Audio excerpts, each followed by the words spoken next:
They went on and on, through the rain and the wind, sometimes through the mud as well, where the roads were not paved. Foster had almost pounced upon the newspaper when he discovered it in Bud's pocket as he climbed in, and Bud knew that the two read that feature article avidly. But if they had any comments to make, they saved them for future privacy. Beyond a few muttered sentences, they were silent. Bud did not care whether they talked or not. They might have talked themselves hoarse, when it came to that, without changing his opinions or his attitude toward them. He had started out the most unsuspecting of men, and now he was making up for it by suspecting Foster and Mert of being robbers and hypocrites and potential murderers. He could readily imagine them shooting him in the back of the head while he drove, if that would suit their purpose, or if they thought that he suspected them. He kept reviewing his performance in that garage. Had he really intended to steal the car, he would not have had the nerve to take the chances he had taken. He shivered when he recalled how he had slid under the car when the owner came in. What if the man had seen him or heard him? He would be in jail now, instead of splashing along the highway many miles to the south. For that matter, he was likely to land in jail, anyway, before he was done with Foster, unless he did some pretty close figuring. Wherefore he drove with one part of his brain, and with the other he figured upon how he was going to get out of the mess himself, and land Foster and Mert deep in the middle of it. For such was his vengeful desire. After an hour or so, when his stomach began to hint that it was eating time for healthy men, he slowed down and turned his head toward the ton. There they were, hunched down under the robe, their heads drawn into their collars like two turtles half asleep on a mud bank. "Say, how about some lunch?" he demanded. "Maybe you fellows can get along on whiskey and sandwiches, but I'm doing the work, and if you notice, I've been doing it for about 12 hours now without any let-up. There's a town ahead here a ways, drive around it, then," growled Foster, lifting his chin to stare ahead through the fogged windshield. "We've got hot coffee here, and there's plenty to eat. Enough for 2 meals. How far have we come since we started?" "Far enough to be called crazy if we go much farther without a square meal," Bud snapped. Then he glanced at the rumpled newspaper and added carelessly, "Anything new in the paper?" "No." Mert spoke up sharply. "Go on. You're doing all right so far, don't spoil it by laying down on your job." "Sure, go on," Foster urged. "We'll stop when we get away from this darn burg, and you can rest your legs a little while we eat." Bud went on, straight through the middle of the town without stopping. They scurried down a long, dismal lane toward a low-lying range of hills partly wooded with bald patches of barren earth and rock. Beyond were mountains which Bud guessed was the Tehachapi Range. Beyond them, he believed he would find desert and desertion. He had never been over this road before, so he could no more than guess. He knew that the ridge road led to Los Angeles, and he did not want anything of that road. Too many travelers. He swung into a decent-looking road that branched off to the left, wondering where it led, but not greatly caring. He kept that road until they had climbed over a ridge or two and were in the mountains. Soaked wilderness lay all about them, green in places where grass would grow, brushy in places, barren and scarred without cropping ledges, penciled with wire fences drawn up over high knolls. In a sequestered spot where the road hugged close the concave outline of a bushy bluff, Bud slowed and turned out behind a fringe of bushes, and stopped. "This is safe enough," he announced, "and my muscles are kinda crampy. I'll tell the world that's been quite some spell of straight driving." Mert grunted, but Foster was inclined to cheerfulness. "You're some driver, Bud. I've got to hand it to you." Bud grinned. "All right, I'll take it, half of it, anyway, if you don't mind. You must remember I don't know you fellows. Most generally I collect half in advance, on a long trip like this." Foster's eyes opened, but he reached obediently inside his coat. Mert growled inaudible comments upon Bud's nerve. "Oh, we can't kick, Mert." Foster smoothed him down diplomatically. "He's delivered the goods, so far.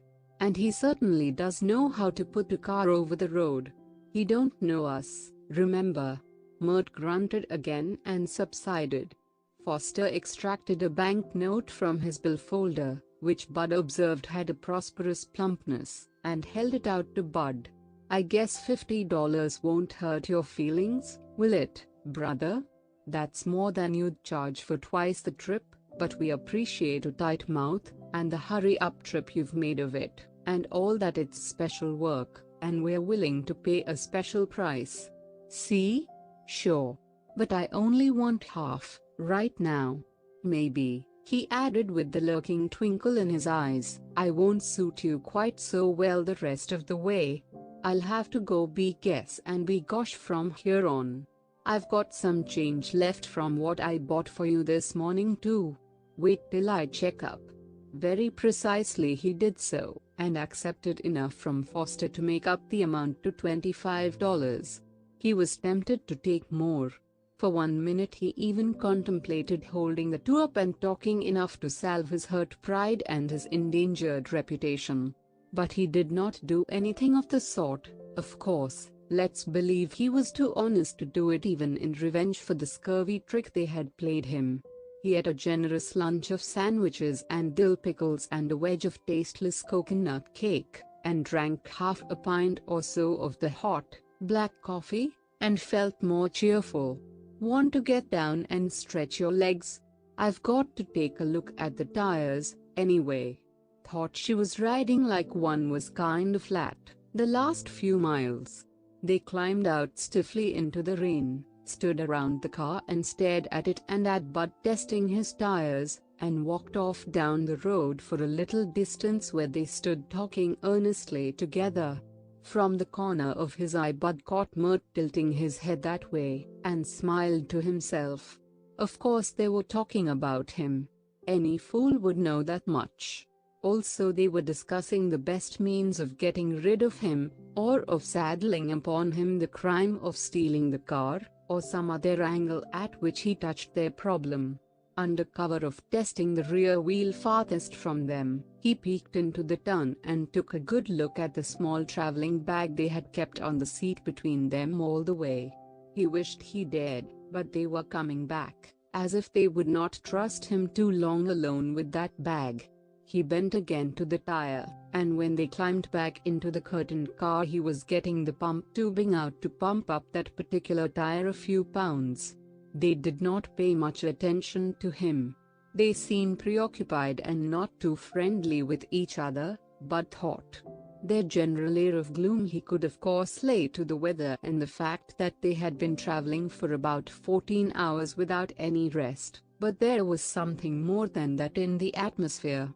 He thought they had disagreed, and that he was the subject of their disagreement. He screwed down the valve cap, coiled the pump tube and stowed it away in the toolbox, opened the gas tank, and looked in, and right there he did something else, something that would have spelled disaster if either of them had seen him do it. He spilled a handful of little round white objects like marbles into the tank before he screwed on the cap, and from his pocket he pulled a little paper box, crushed it in his hand, and threw it as far as he could into the bushes.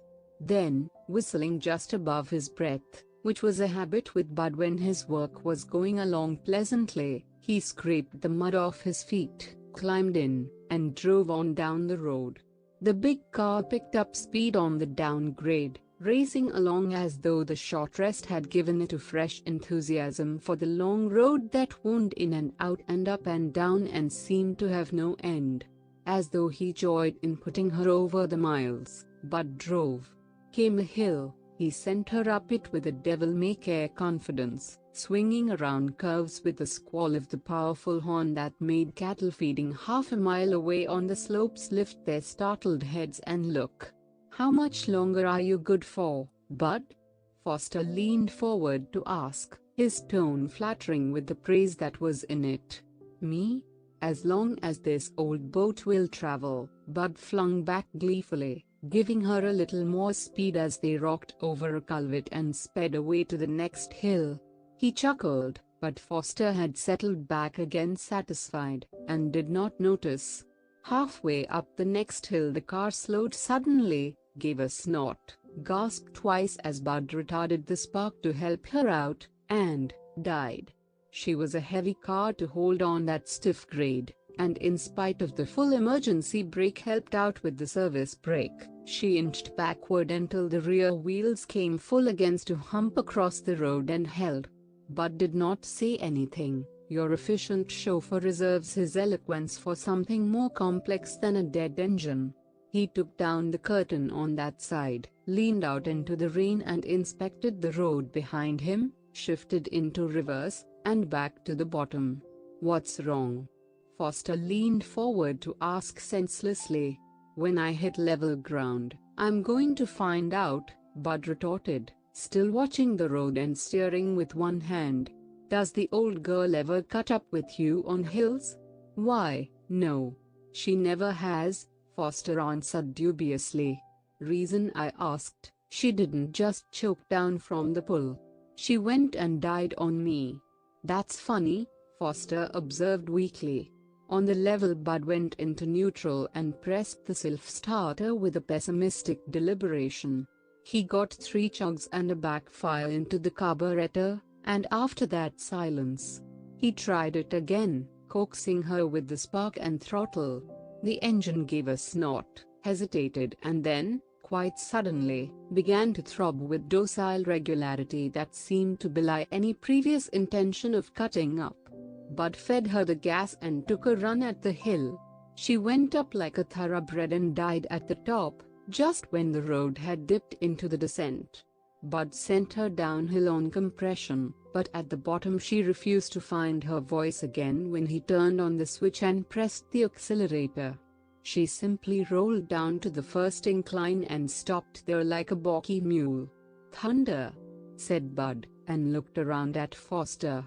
"Do you reckon the old boat is jinxed, just because I said I could drive her as far as she'd go? The old rip ain't shot a cylinder since we hit the top of the hill." "Maybe the mixture, yeah," Bud interrupted with a secret grin. "I've been wondering about that, and the needle valve, and the feed pipe, and a few other little things." "Well, we'll have a look." Forthwith he climbed out into the drizzle and began a conscientious search for the trouble. He inspected the needle valve with much care, and had Foster on the front seat trying to start her afterwards. He looked for short circuit. He changed the carburetor adjustment, and Foster got a weary chug-chug that ceased almost as soon as it had begun. He looked all the spark plugs over. He went after the vacuum feed and found that working perfectly. He stood back, finally, with his hands on his hips, and stared at the engine and shook his head slowly twice. Foster, in the driver's seat, swore and tried again to start it. "Maybe if you cranked it," he suggested tentatively. "What for?" "The starter turns her over all right. Sparks all right too, strong and hot." However, with a sigh of resignation Bud got out what tools he wanted and went to work. Foster got out and stood round, offering suggestions that were too obvious to be of much use, but which Bud made it a point to follow as far as was practicable. Foster said it must be the carburetor, and Bud went relentlessly after the carburetor. He impressed Foster with the fact that he knew cars, and when he told Foster to get in and try her again, Foster did so with the air of having seen the end of the trouble. At first it did seem so, for the engine started at once and worked smoothly until Bud had gathered his wrenches off the running board and was climbing it, when it slowed down and stopped, in spite of Foster's frantic efforts to keep it alive with spark and throttle. "Good glory!" cried Bud, looking reproachfully in at Foster. "What do you want to stop her for?" "I didn't." Foster's consternation was ample proof of his innocence. "What the devil ails the thing?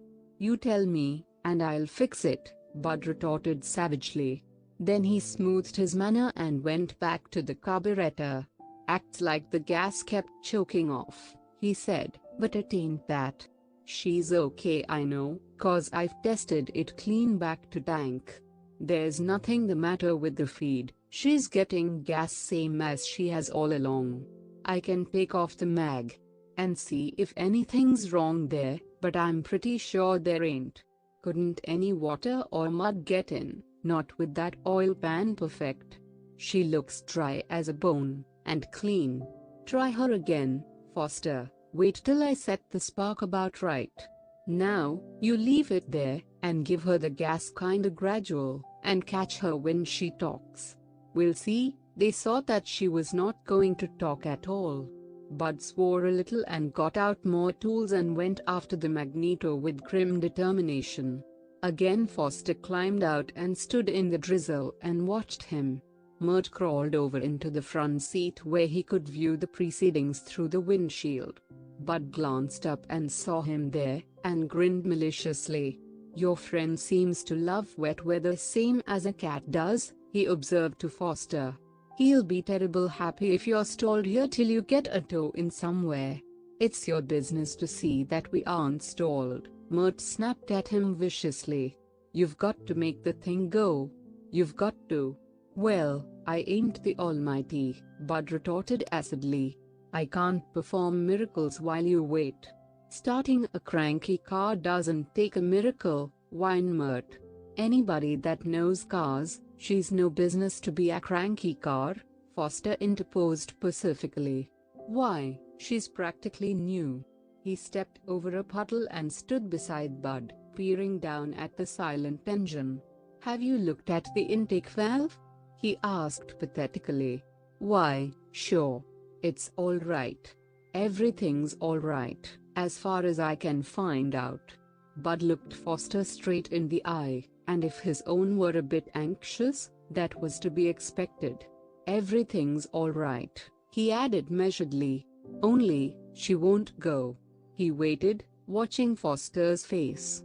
Foster chewed a corner of his lip worriedly. "Well, what do you make of it?" His tone was helpless. Bud threw out his two hands expressively, and shook his head. He let down the hood, climbed in, slid into the driver's seat, and went through the operation of starting. Only, he didn't start.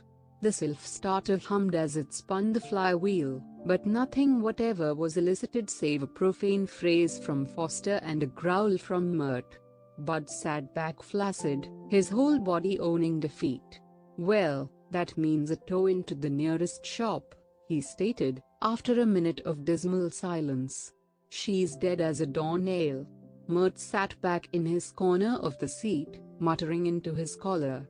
Foster looked at him, looked at Bud, looked at the car and at the surrounding hills. He seemed terribly depressed and at the same time determined to make the best of things. Bud could almost pity him, almost.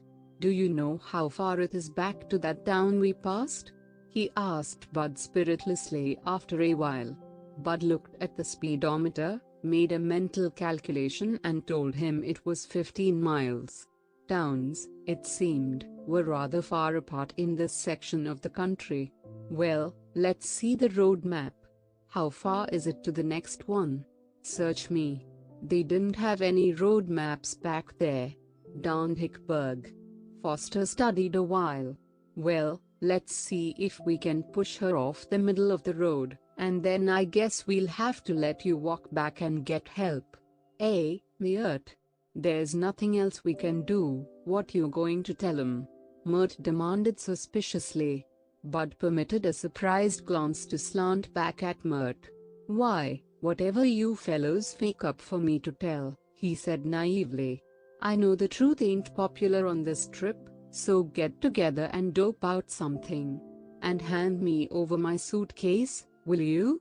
I want some dry socks to put on when I get there." Foster very obligingly tilted the suitcase over into the front seat. After that he and Mert, as by a common thought impelled, climbed out and went over to a bushy live oak to confer in privacy. Mert carried the leather bag with him.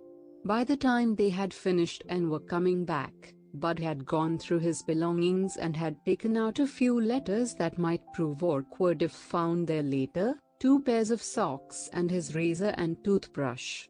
He was folding the socks to stow away in his pocket when they got in.